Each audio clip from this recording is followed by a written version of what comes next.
কেমন আছেন সবাই? আবার ফিরে এলাম আমার ছোট্ট দুনিয়া নিয়ে। চলুন রং তুলির দুনিয়ায় একটু ডুব দিয়ে আসি। আজকের ভিডিওটা একদম ঘরোয়া, ছোট্ট একটা উদ্যোগের গল্প, যেটা আমি করেছি একেবারে ফেলে দেওয়া জিনিস দিয়ে আমার কিচেন সাজানোর জন্য।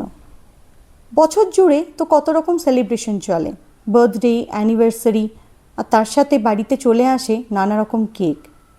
সেই কেকের বোর্ডগুলো আমি কখনোই ফেলে দিই না। আমার অভ্যাসই হলো যেটা একটু কাজে লাগতে পারে সেটা জমিয়ে রাখা। এই কেক বোর্ডগুলোতেই আমি রং দিয়ে লিখে ফেলেছি কিছু পছন্দের কোটস।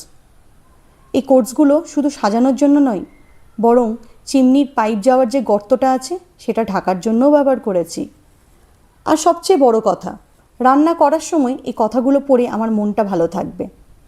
আমরা সকলেই জানি বাড়ির মধ্যে কিচেন এমন একটা জায়গা যেখানে একজন মহিলা নিজের মতো একটু আরাম খুঁজে পায়। আর একটা পুরনো ওয়াল হ্যাঙ্গিং ছিল আমার কাছে, যেটা মাত্র 9 টাকায় অফারে কিনেছিলাম। কিন্তু ওর রং আর কোটস আমার একদম পছন্দ ছিল না, তাই ভাবলাম সেটাকে নিজের মতো করে বদলে ফেলি। আর একটা ছোট্ট টাচ, বাইরে থেকে খাবার অর্ডার করলে আমরা যে কাঠের চামচ, ফর্ক ফ্রি পাই, সেগুলোও ফেলি না। সেগুলো দিয়ে ওয়াল হ্যাঙ্গিংয়ের পাশে একটা আলাদা চার্ম যোগ করেছি।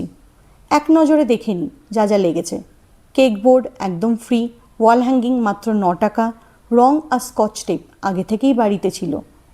এই সামান্য কিছু জিনিস দিয়েই নিজের কিচেনটাকে একটু ভালোবাসা আর পজিটিভিটি দিয়ে ভরিয়ে তুললাম। আপনাদের যদি এমন কিছু আইডিয়া থাকে বা আপনারাও এমন কিছু ট্রাই করেন, অবশ্যই জানাবেন কমেন্টে। ভিডিওটা ভালো লাগলে লাইক, শেয়ার আর সাবস্ক্রাইব করতে ভুলবেন না। দেখা হবে পরের ভিডিওতে নতুন কোনো গল্প নিয়ে। ধন্যবাদ।